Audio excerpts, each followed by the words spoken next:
Good morning, traders. It is Tuesday, the 4th of October, 2016. It's 8:02 a.m. Chicago time. Thanks for joining me, as always.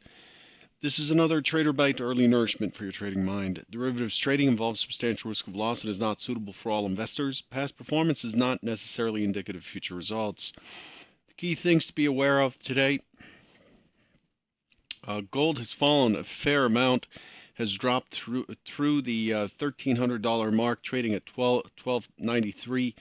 $1,293.60, down 1.46%, followed by the Japanese yen down 93 basis points. The British pound also is trading at its lowest since, I believe I read, since sometime in the 80s, maybe. And then the other items are, of course, Germany was closed yesterday, but this morning the German market opened and Deutsche Bank was up 3%, and it gave back all of its gains. And then finally, a report came out of Manhattan stating that sales of Manhattan properties is down 20% year on year. Oh, and one more. Goldman Sachs says the funds are moving out of or money is moving out of mutual funds at a high pace currently. So those are the items that are in the news. As far as what we are looking for going forward, today there really isn't much on deck. We have US ISM New York 9:45 Eastern. The prior is 47.5. We're not having any expectations for that number at this moment.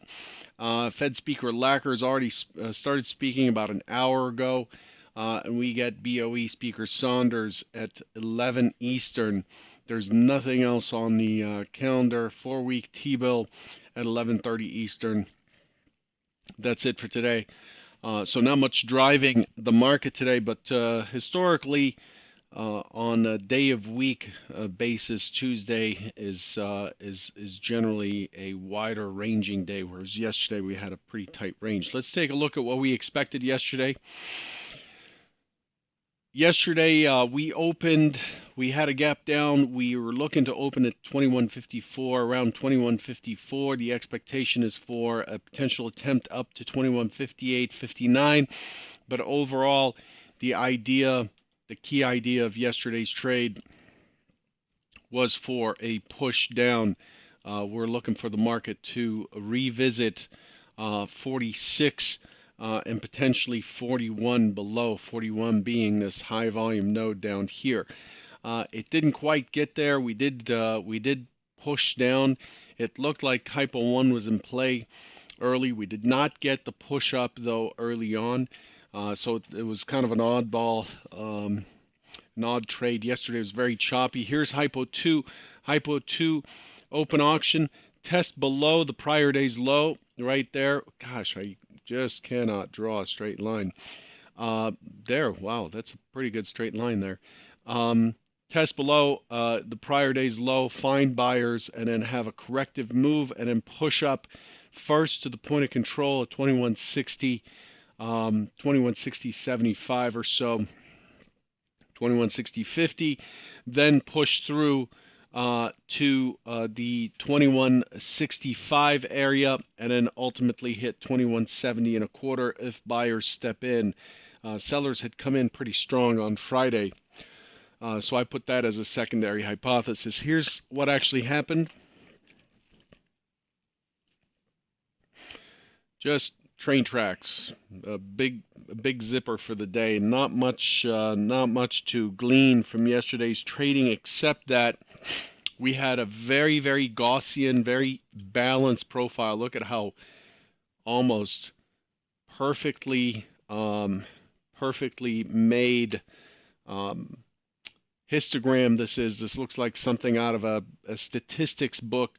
The point of control shifted up a little bit at 52.75, but the value area is definitely valid. The market spent the entire day balancing in a range yesterday. It did test below the prior day's low. The prior day's low is right there at 2150.50, and it didn't quite get to 2146, but it hit the MC point of control for this region to the tick before bouncing. And a neutral day that finished in the middle.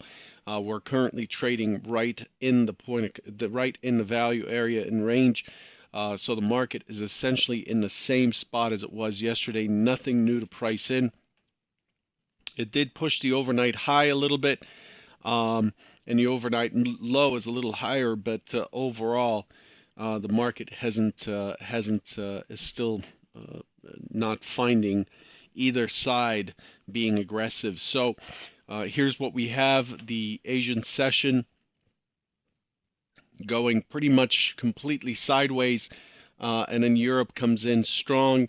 We have an impulsive move, we have a continuation, and now we have an impulsive move down with a pullback and a continuation. Or extension move may have just happened, which extended the overnight low lower to 2152 and a quarter. So the overnight profile looks heavy. Notice the LVN right here at yesterday's high. That's going to be the over underline. I'm essentially looking to the downside today because that's what the market is showing. I'm looking to the downside unless we breach the high of yesterday. Then I'll start looking for a retest of 2165 and so on. The point of control above and 2165 and so on. Okay. So let's take a look at the bigger picture here. Here's the MC that I was working off of until yesterday. The MC point of control right there. It is right at 47. We went to 46.75. We pushed it by a tick. We still have a naked point of control up here. We're still dead center of this range. So as I move this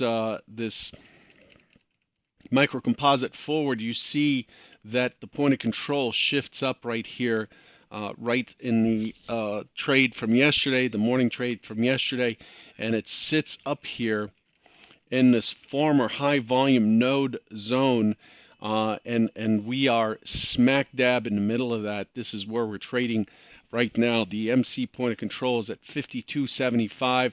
The overnight low is at 52 and a quarter, and we're currently trading at 54 even. Pretty noisy area. My expectation for this morning is for an open auction. I'm looking for an attempt higher early. I'm watching the value area high of yesterday. That is sitting at 54 and a half, which is where we are now. And then I'm looking for sellers to come in, the overnight low to be pushed, and I'm looking for 46 as a first target, and then again looking for a push to 41. Now, why? How is that? How does that go in line with the longer term view that we're likely to push up? It's because I have to trade what the market is telling me. This is the most recent information, and in my time frame, which is a day time frame, this is what I have to pay attention to. The secondary hypothesis is the opposite: open, test value low. Value low is sitting at 49.75, and then look for a bounce, a push through yesterday's high, pullback, and then extension to 2160. That would be hypo 2. It's a lesser probability that this will likely be the action. This is a short target, but the key target really is 2170. I'm looking for the market to come back up to 2170 and a quarter. This is a key price to test. It is the 2-day point of control from these past 2 days, and that's really the big target upwards out of this area. Once we attain the 2170, I expect a pullback, push to 72.75, which was the prior high right up here. and it's an MC point of control, and that opens up the path to what I talked about 2 Fridays ago, which is the continuation higher. But there's some bearish news coming out. You know, the idea that money's flowing out of mutual funds to the tune of 25 billion, I think, over the last month or something. I don't know. Don't quote me on that. I read that last night. I don't remember the exact specifics, but it is bearish. And there are a lot of bear mongers out there, and so we need to keep an eye on that. It might feed a rally. It might continue to freak out investors and sell us off. I'm going to make this short and sweet today. I'll leave you with that. I'll leave you with that. With those ideas, and I'll catch you tomorrow morning. Good luck. Take care.